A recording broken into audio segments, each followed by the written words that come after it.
Chào các bạn, xin giới thiệu với các bạn đây là bo mạch của điều hòa Pala. Và hôm nay mình đi làm mình gặp con điều hòa Pala này đang bị lỗi là quạt không quay. Khi các bạn mở nguồn lên là quạt không quay một chút nào cả. Và mình sau khi kiểm tra thì mình xác định được cái vỉ mạch này bị lỗi. Thì cách kiểm tra và sửa chữa khắc phục cái sự cố là như thế nào thì chúng ta sẽ cùng nhau tìm hiểu qua video này. Trước tiên cũng giới thiệu các bạn là để được các bạn kiểm tra được là đang bị lỗi vỉ hay là lỗi trên quạt thì các bạn sẽ kiểm tra như thế nào. Trước tiên thì chúng ta sẽ cùng nhau xác định nhé, cái điện áp mà cấp sang cho quạt này đó là cái điện áp mà cần và đủ. Nếu như điện áp này mà không đủ thì chúng ta sẽ xác định là lỗi vỉ, còn nếu như điện áp vẫn đủ thì các bạn suy ra là lỗi quạt. Đấy thì trên quạt này nó có một số các cái rắc dây này. Dây màu đỏ là dây 300V nhé, dây màu đen là dây mát, dây màu trắng là dây 15V, dây màu xanh là dây hồi tiếp này, và đến cái dây màu vàng này là cái dây điều khiển. Điều khiển quạt thì cái dây này nó sẽ có điện áp từ khoảng 3V đến 7V. Đó thì các bạn sẽ dùng một chiếc đồng hồ, chúng ta sẽ dùng một chiếc đồng hồ để chúng ta đo vào các cái chân để điện áp cung cấp cho quạt có đủ hay không. Như vậy để kiểm tra xem các cái điều kiện mà điện áp cấp cho quạt đủ hay chưa thì các bạn sẽ bật át lên nhé, bật át và các bạn sẽ mở nguồn cũng như là chúng ta mở điều khiển, và chúng ta sẽ sử dụng một chiếc đồng hồ, chúng ta sẽ vặn về thang 1000. Sau đó các bạn sẽ kiểm tra, các bạn sẽ đo nóng nhé. Ở đây các bạn bật điều hòa này, các bạn đo nóng này, chân mát với chân 300V này, xem có 300V chưa. Nếu như có 300V rồi thì lúc đó điều kiện 300V là đã đủ nhé. Chúng ta sẽ kiểm tra sang điều kiện thứ hai tiếp, chúng ta sẽ kiểm tra chân mát với chân 15V này. Chúng ta đo vào hai chân này xem đã có điện áp 15V chưa. Nếu như có điện áp 15V rồi thì đã đủ điều kiện. Tiếp tục chân hồi tiếp này, chân hồi tiếp là các bạn khi các bạn đo vào nhé, các bạn lấy tay các bạn vần quạt thì các bạn sẽ thấy kim nó sẽ dao động lên xuống, thì như vậy là cái đường hồi tiếp này tốt. Còn cái đường hồi tiếp này nó đi về vi xử lý có tốt hay không thì các bạn sẽ phải kiểm tra nó đi về tận chân vi xử lý nó còn tốt hay không nhé. Muốn kiểm tra thì các bạn sẽ biết là cái chân hồi tiếp quạt này nó sẽ đi vào cái con Opto PC 303 này, sau khi đó nó sẽ đi qua con chở R36 này và nó sẽ đi về đến cái cầu G này, cầu G này, sau đó thì nó sẽ đi về đến chân 28 của vi xử lý, đây là chân 17 này. Mỗi một hàng này có 16 chân thì đây là chân 17 rồi thì nó sẽ đi về chân 28 của vi xử lý. Chúng ta sẽ đo mát với cái đường hồi tiếp này. Đấy, chúng ta sẽ tìm ra một cái điểm mát ở trên này, mát ở trên này, sau đó chúng ta sẽ đo với cái đường hồi tiếp này. Đấy, chúng ta sẽ đo hồi tiếp nhé. Hồi tiếp ở đây chúng ta chính là cái đường đường này, chúng ta sẽ đo với một cái đường mát, đây là chính là đường mát này, mát này. Thì các bạn sẽ đo vào đây, chúng ta sẽ lấy tay chúng ta vần quạt, chúng ta thấy kim có dao động thì như vậy là cái đường hồi tiếp đi về vi xử lý là tốt nhé. Còn cái điều kiện cuối cùng của chúng ta là cái điều kiện ở chân số 7 này là phải có điện áp từ khoảng 3 đến 7V. Thế nhưng mà lúc mình đo nó chỉ được khoảng 1V thôi, và các bạn sẽ suy ra được luôn như vậy là đã lỗi vỉ mạch, bởi vì điện áp cung cấp ra cho quạt không đủ, làm cho quạt không quay. Thì các bạn sẽ lần theo cái đường số 7 này nhé, nó sẽ đi về đâu. Các bạn sẽ kiểm tra cái đường số 7 này, nó sẽ đi về con chở R304, đi về con chở R304. Ở đây thì có một con diode lối mát này, 302 lối mát này, sau đó đi qua con chở R302. Ở đây cũng có một con chở R303 lối mát này, đi qua con chở R302, sau đó đi về đèn Q304. Đấy, đèn Q304 này được mở khi con opto này nó hoạt động, và con opto này hoạt động thì khi có lệnh từ vi xử lý ra, đó, khi có lệnh từ vi xử lý ra con opto này sẽ hoạt động và nó sẽ đóng cái điện áp từ chân E sang chân C con đèn Q304 này. Sau đó này sẽ đi qua hai con chở này và đi về chân số 7. Đó thì như vậy các bạn sẽ cần kiểm tra xem là chúng ta đo lúc ở nhà khách mình đo cái đường 15V đã có, thì như vậy cái đường 15V ở sẵn cái chân E của con đèn này đã có. Đó thì bây giờ là từ vi xử lý nó có cấp lệnh đi qua con opto này để cho con đèn này hoạt động hay không, thì các bạn sẽ đo mát với lại cái chân C của con đèn này xem có điện áp hay không. Nếu như các bạn đo ở đây có điện áp thì chứng tỏ là con opto này đã hoạt động tốt nhé, và con đèn này cũng đã hoạt động tốt này. Sau đó thì các bạn sẽ kiểm tra tiếp đến cái đường điện trở, các bạn sẽ kiểm tra tiếp là cái điện áp này đi qua hai cái điện trở R302 và R304 này. đi về bên này có lý do gì mà nó thiếu, đi về chân 7 lý do gì mà nó bị thiếu. Thì ở đây thì sau khi đi đến sau khi đi qua con chở R302 này nhá, thì có con sợi R303 này nối mát đó, và tiếp tục nó sẽ đi qua con chở R304 thì nó có con diode nối mát đó. Thì các bạn kiểm tra xem, nếu mà sau khi nó đi qua con điện trở R302 mà điều kiện của nó vẫn đủ, điện áp vẫn trên 3V, mà điện áp đi qua con chở R304 này là bị yếu, thì lúc này các bạn sẽ cần phải kiểm tra con diode 302 này nhé. Lúc này các bạn sẽ cắm điện và các bạn kiểm tra trực tiếp. Thì ở đây mình đã mang về đến đây rồi, thì mình sẽ cắm điện và cũng như là kiểm tra trực tiếp. Ở đây thì mình sẽ cắm điện cho nó, sau đó mình bật nguồn lên và kiểm tra trực tiếp trên vỉ mạch. Thì khi các bạn kiểm tra trực tiếp trên vỉ mạch thì các bạn sẽ suy ra được lỗi đó.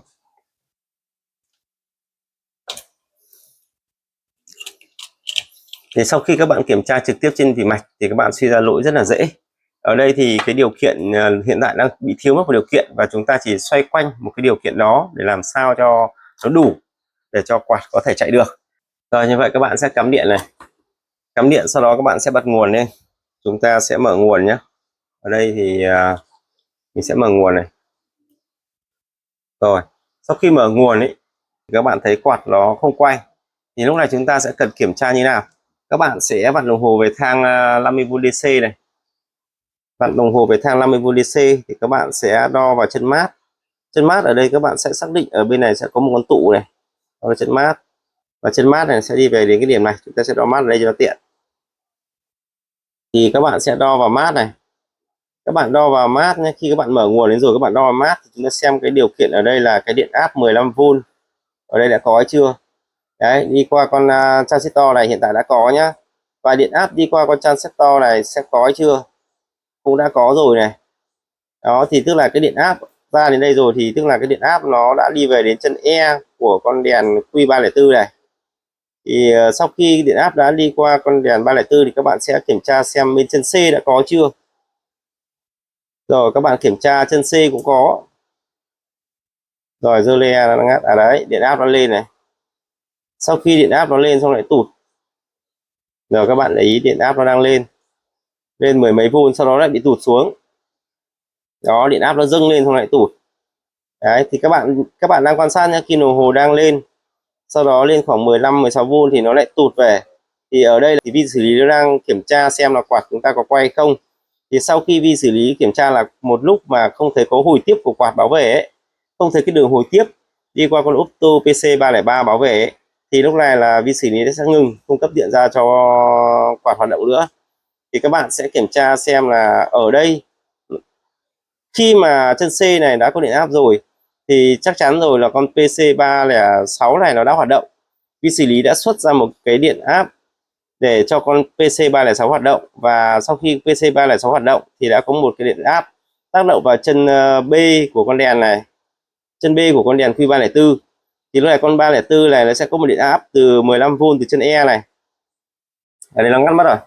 Các bạn bấm mở một lúc là sau đó quạt không quay nó sẽ tự động ngắt. Mình lại mở lại này. Đó, thì các bạn sẽ đo vào mát này. Sau đó thì con PC306 hoạt động thì có một điện áp nó tác động vào chân B của con đèn Q304 này. Thì lúc này là đèn Q304 sẽ nối điện áp từ chân E này sang đến chân C này. Đó, thì điện áp có lên nhưng lại mất. Rồi các bạn đo như vậy, các bạn sẽ để ý tiếp là về đến đây chắc chắn là có rồi. Điều kiện ra là có từ 3 đến 7V, thì chỗ này đang thang này thì đã lên đến 16V rồi. Chúng ta sẽ đo sang bên kia của con chở R302 xem có điện áp không. Bên kia của con chở này cũng có điện áp lên khoảng 8V, mình vặn về thang 10V này. Các bạn nhìn dễ này. Đấy, nó đang dâng lên đến 6V này. 6V sau đó lại trở về 1V. Đó, thì như vậy là đi qua con chở này điện áp đã đủ nhá. Chúng ta chỉ cần từ nó có 2,6V quạt đã chạy rồi. Đến sang đi qua con chở R304 này. Đi qua con chở R304 này nó được có hơn 1V. Hơn 1V thì nó lại tụt. Các bạn nhìn thấy kim đồng hồ hơn 1V nó lại tụt. Đấy, thế như vậy lý do gì mà hơn 1V lại tụt?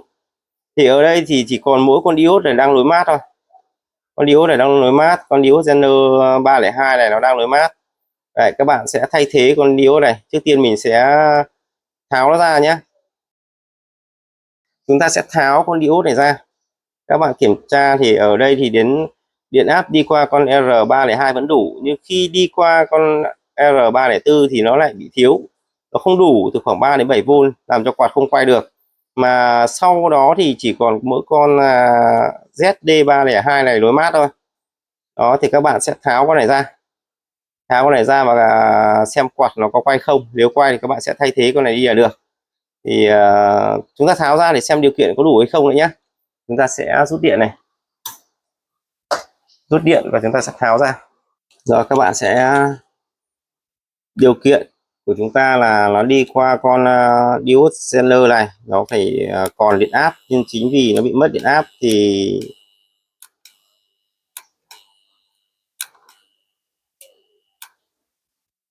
rồi như vậy là mình đã tháo con diode Zener này ra. Một con diode Zener nó siêu nhỏ.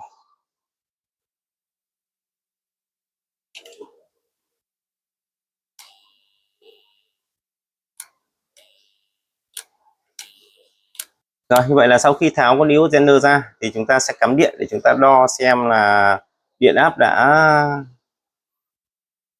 chúng ta sẽ cắm điện để xem điện áp đi qua con chở R304 kia nó có còn đủ hay không. Các bạn cắm điện này, chúng ta sẽ đo nóng nhé. Các bạn đo nóng, các bạn kiểm tra rất là dễ này. Các bạn sẽ kiểm tra cái đường mát này. Mát này thì với cái đường đi qua con chở ER302 này, ở đây các bạn kiểm tra thì nó sẽ chưa có điện áp nhé. Đó, còn khi các bạn mở nguồn lên thì mới có này. Bạn mở nguồn này. Rồi, như vậy là nguồn đã sáng. Rồi sau khi mà mình tháo con diode đó ra thì quạt cũng đã quay. Và mình sẽ kiểm tra lại cái điện áp ở trên cái con chở đó xem là điện áp là bao nhiêu. Các bạn sẽ kiểm tra này, ở trước cái con sau khi đi qua con chở R302 ấy, ở đây mình sẽ đo mát này. Mát thì đi qua con chở này có khoảng 3V này, đi qua con chở R304 này nó có 2,6V. Đấy, thì như vậy là quạt cũng đã quay, và quạt này thì nó sẽ quay một lúc, sau đó thì nó sẽ dừng, bởi vì là ở đây thì sẽ có hệ thống cảm biến, và quạt này sẽ quay một lúc nó dừng, bởi vì là sẽ có một hệ thống cảm biến này, nó sẽ cảm biến là có ga, cảm biến này sẽ cảm nhận là có ga đi về trên dàn lạnh hay không, nếu như không có thì nó sẽ dừng. Thế như vậy là sau khi kiểm tra xong thì các bạn sẽ xác định được là con diode Zener 303 này nó bị rò. Sau khi điện áp đi qua con chở R302 này vẫn đủ điều kiện đấy, trên 3V, nhưng sau khi đi qua con chở R304 này thì điện áp nó sụt xuống còn có hơn 1V, làm cho quạt chúng ta không quay được. Rồi như vậy là sau khi các bạn tháo con diode Zener 303 ra, quạt cũng đã quay. Và bây giờ chúng ta sẽ dùng đồng hồ để chúng ta vặn về thang 10V này nhé. Các bạn kiểm tra chắc chắn rồi, nó sẽ là xem nó khoảng bao nhiêu V, điều kiện nó khoảng tầm từ 2,5V nên quạt đã quay rồi. Mình sẽ đo mát này, đo mát với điện áp đi qua con chở R304 này, lên được gần 3V các bạn ạ. Đó thì các bạn sẽ đo được khoảng tầm 2V8. 2V8 là điều kiện đủ để cho quạt nó quay rồi, bởi vì quạt chúng ta chỉ cần khoảng 2V2, 2V3 trở lên là quạt đã quay, còn là dưới 2V ấy là quạt không quay. Thì khi mà vi xử lý nó xuất ra mức điện áp nó khoảng tầm 7V ấy thì quạt sẽ quay tít hơn. Rồi, thế như vậy là sau khi các bạn tháo con diode Zener 303 ra và quạt chúng ta đã quay rất đều từ nãy đến giờ, thì các bạn chỉ cần thay thế một con diode này nữa là xong thôi. Còn nếu như các bạn không thay thế con diode này thì có xảy ra hiện tượng gì không thì có một số bạn bỏ đi mà. Có một số bạn bỏ con diode này đi. Hiện tại là các bạn bỏ đi thì sao? Thì điều hòa chúng ta vẫn chạy bình thường. Chỉ có mỗi là xảy ra cái hiện tượng mà khi mà cái điện áp nó tăng quá cao ấy, không có con diode Zener này nó ghim bớt xuống mát ấy, thì quạt chúng ta quay với tốc độ có thể là nhiều khi nó sẽ dẫn đến nhiều cái lỗi khác. có thì vẫn tốt hơn, các bạn cũng lên kiếm và các bạn thay thế vào. Không có thì trước mắt thì nhiều bạn cũng rồi. Thế như vậy là cái ban bệnh của chúng ta là quạt không quay, thì ở đây chúng ta sẽ thay thế, chúng ta sẽ phải kiểm tra đủ các điều kiện cho quạt thôi. Đấy thì các điều kiện cho quạt mà đã có rồi thì chắc chắn rồi, thì khi đó các bạn sửa chữa nó rất là dễ. Nếu như cái điện áp 300V này thiếu thì các bạn phải đi sửa chữa cái đường điện áp 300V đó. Nếu như cái đường điện áp 15V này mà thiếu thì các bạn phải đi khắc phục cái đường điện áp 15V. Còn đây là đường hồi tiếp này, đường hồi tiếp là kim sẽ lên xuống. Ở đây thì quạt quay thì các bạn sẽ không cảm nhận được kim nó dao động. Tiếp tục cái điều kiện này nữa, điều kiện này nó phải có từ 2,5V đến 7V. Ở đây con này nó được bao nhiêu, được con này được khoảng 2,8V. Đó thì điều kiện như vậy đã đủ và quạt quay rất là bình thường từ lại đến giờ. Rồi như vậy với cái ban bệnh mà quạt không quay thì các bạn phải tìm hiểu xem là tại sao nó không quay. Thì các cái điều kiện mà đủ ấy, thì quạt nó sẽ quay, bất cứ một điều kiện nào không đủ thì quạt nó sẽ không quay, và chính vì thế các bạn sẽ phải khắc phục cái điều kiện đó. Ví dụ như điều kiện 300V không có, các bạn phải đi khắc phục đường 300V. Điều kiện mà cái đường 15V này không có thì các bạn phải đi khắc phục làm sao cho có 15V. Bắt buộc là con transistor này nó phải mở, khi mở thì nó mới có điện áp, nó dẫn từ cái chân C sang chân E này thì cái đường 15V này mới có. Và cái điều kiện tiếp theo nữa là cái chân số 7 này phải có điện áp từ khoảng 2,5V cho đến 7V. Thì lúc đó thì phải có lệnh vi xử lý đi qua con Opto PC306, đi qua con Q304 và đi qua con chở R302, chở R304, sau đó cấp vào chân số 7 thì lúc đó thì mới đủ điều kiện để cho quạt nó quay. Rồi như vậy là sau khi các bạn tháo con ZD303 ra là quạt chúng ta đang chạy bình thường rồi. Thế như vậy thì để sửa chữa một cái ban bệnh quạt không quay thì nó gồm có các cái điều kiện, các bạn cần đáp ứng đủ các điều kiện ở trên cái bo mạch này cho cái quạt là cái quạt nó sẽ chạy. Gồm có các cái điều kiện là các bạn đo 300V này có này, 15V này và đường chân điều khiển này. Đấy, cái chân điều khiển này thì nó sẽ đi qua con chở R304, R302, đi qua con đèn Q304, sau đó đi qua con PC306. Đó, ví dụ như nhá, ví dụ như con PC306 này mà nó bị rò thì dẫn đến con đèn này nó mở, con đèn Q304 này nó mở rất mạnh. Đó thì mức điện áp nó dâng cao làm cho quạt chúng ta quay hết tốc độ. Bây giờ mình đặt ra một cái trường hợp giả sử con PC này 303 là đang bị rò, nó bị rò nhẹ đấy nhá, rò mạnh thì không nói, rò nhẹ làm cho con đèn Q304 này nó dẫn một mức điện áp lớn hơn trên 7V. Quạt chúng ta sẽ chạy với tốc độ rất là cao. Nếu như không có con diode Zener này 303 này nó ghim xuống mát, ví dụ nó khoảng 8V thôi, thì con ZD303 này nó sẽ ghim xuống mát thì làm cho quạt chúng ta duy trì ở mức là bình thường của mức cao. Đó. Còn nếu như mà cái con này nó bị chập ấy, thì nó xuất ra một mức điện áp rất là cao. Con ZD303 này cũng không thể có thể ghim được hết số mát, làm cho quạt chúng ta quay hết tốc độ. Còn cái lỗi quạt quay hết tốc độ ấy thì vi xử lý nó còn chưa kịp xuất ra điện áp cho con PC306 hoạt động, mà trong khi đó chân 34 của con 306 này đã thông mạch rồi, làm cho con đèn Q304 này nó mở hết cỡ, dẫn đến điện áp đi qua con chở R302, 304 cấp sang chân số 7 này rất cao, làm cho quạt chúng ta quay hết tốc độ. Thì cái quạt quay hết tốc độ ấy thì các bạn cũng sẽ phải lần lại là từ chân số 7 này, lý do tại sao nó xuất ra mức điện áp cao dẫn đến quạt quay hết tốc độ thì nó chỉ có đi qua một số con linh kiện như các bạn vừa xem và chúng ta cùng khắc phục vừa nãy thôi. Thì ban bệnh của chúng ta thì mới chỉ tháo con này ra thôi là máy cũng đang chạy bình thường rồi. Bây giờ chúng ta chỉ cần kiếm một con ZD303 chúng ta thay thế vào là xong. Rồi như vậy là chúng ta cũng đã khắc phục xong cái lỗi là quạt không quay, và quạt từ lại quay cũng rất là bình thường. Rồi, xin cảm ơn các bạn đã theo dõi video. Nếu như các bạn thấy video này hữu ích, cũng rất mong nhận được lượt like của các bạn hay cũng như là một lượt chia sẻ giúp mình có thêm động lực làm các video tiếp theo. Xin cảm ơn các bạn đã theo dõi.